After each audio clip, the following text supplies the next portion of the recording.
பெரிய அளவுக்கு சேதங்கள் நம்ம நாட்டிற்கும் வரலாம், எதிரி நாடுகளுக்கும் போகலாம்.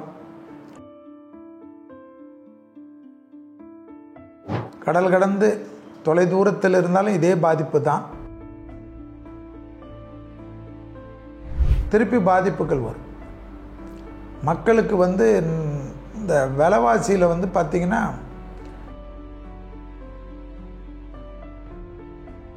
அடுத்த 18 மாதங்கள் மிகவும் கடுமையான காலகட்டத்திற்கு நாம் மிக மிக கவனமாக இருப்பது முக்கியமான காலகட்டம்.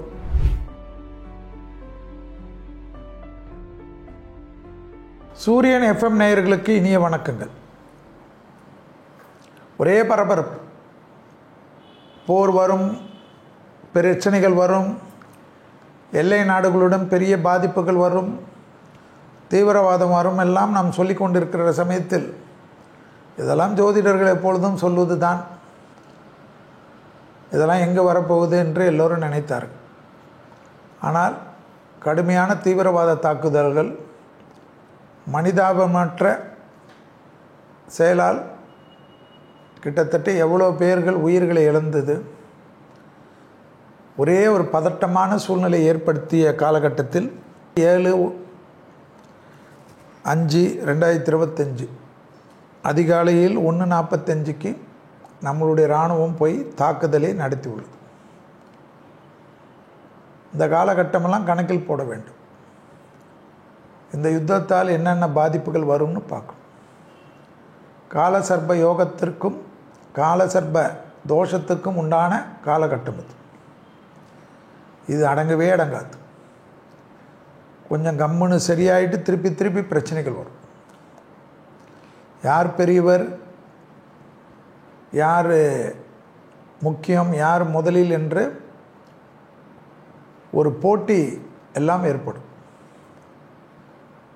நிறைய பாதிப்புகள் மக்களுக்கு காணப்படும். ஏன்னா இந்த சனி மீனத்தில் இருக்கக்கூடிய காலகட்டம்.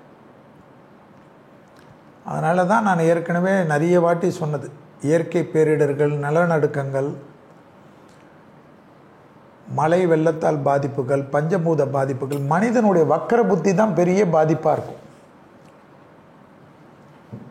இது இப்போ ஆரம்பித்தாலும் திருப்பி கொஞ்ச நாட்களுக்கு பிறகு திருப்பி வீரியம் வரும். இப்போ திடீர்னு கொஞ்சம் சைலண்ட் ஆகும், திருப்பி பாதிப்புகள் வரும். மக்களுக்கு இந்த விலைவாசியில் பார்த்திங்கன்னா ஷேர் எல்லாம் ரொம்ப பாதிப்பாக இருக்கும். கேர்ஃபுல்லாக இருங்க. தங்கம் காயினாக, தங்கத்தில் அதாவது உருப்படி இல்லாமல் தங்க பிஸ்கெட்டுகள் இது போல் முதலீடு செய்து கொள்வது நல்லது.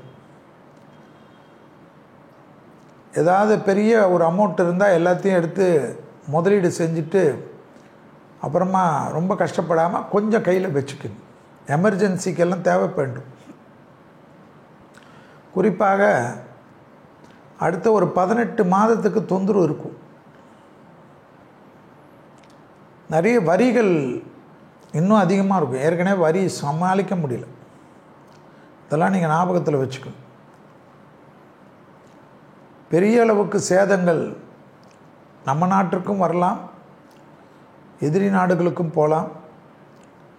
நம்மளோடு இல்லாமல் நமக்கு எப்படா காலம் கெட்டு போய் நமக்கு பாதிப்பு வரணும்னு பார்க்குற நிறைய எதிரிகள் ஒன்று சேர்வார்கள். ஆனாலும் எல்லாவற்றிலையும் நாம் சமாளித்து வெற்றி பெற்றாலும் அந்த சமாளிப்பதற்கு மக்கள் எல்லாம் உறுதுணையாக இருப்பதும் அதற்கேற்ற வரியைகளெல்லாம் நாம் செலுத்த வேண்டிய நிர்பந்தம் ஏற்படும். ஸோ எல்லாவற்றையும் இதுவும் கடந்து போகும் என்பதை போல் கும்பத்தில் இருக்கக்கூடிய ராகு, சிம்மத்தில் இருக்கக்கூடிய கேது, இதுக்குள்ளே இந்த சர்ப்ப கிரகத்துக்குள்ளே எல்லாமே மாட்டின நேரத்தில் இந்த யுத்த நிகழ்வுனால கொஞ்சம் ஜோதிடர்கள் சொல்கிறதில் இந்த வாட்டியாவது கொஞ்சம் கவனமாக இருந்துக்குங்க. கடல் கடந்து தொலை தூரத்தில் இருந்தாலும் இதே பாதிப்பு தான். சிறிது கவனமாக பார்த்து கொள்வது காலத்தின் கட்டாயம். அடுத்த 18 மாதங்கள் மிகவும் கடுமையான காலகட்டத்திற்கு நாம் மிக மிக கவனமாக இருப்பது முக்கியமான காலகட்டம். குரு வேற மிதுனத்துக்கு திருக்கணிதத்தின்படி வாக்கியப்படி இப்பொழுதே மாறுகிறார் 11ஆம் தேதி 14ஆம் தேதி. அதனால் எல்லா விதத்திலும் மக்களுக்கு கஷ்டமான காலகட்டம். தெய்வ பலத்தால் மட்டும்தான் வெளியில் வர வேண்டும்.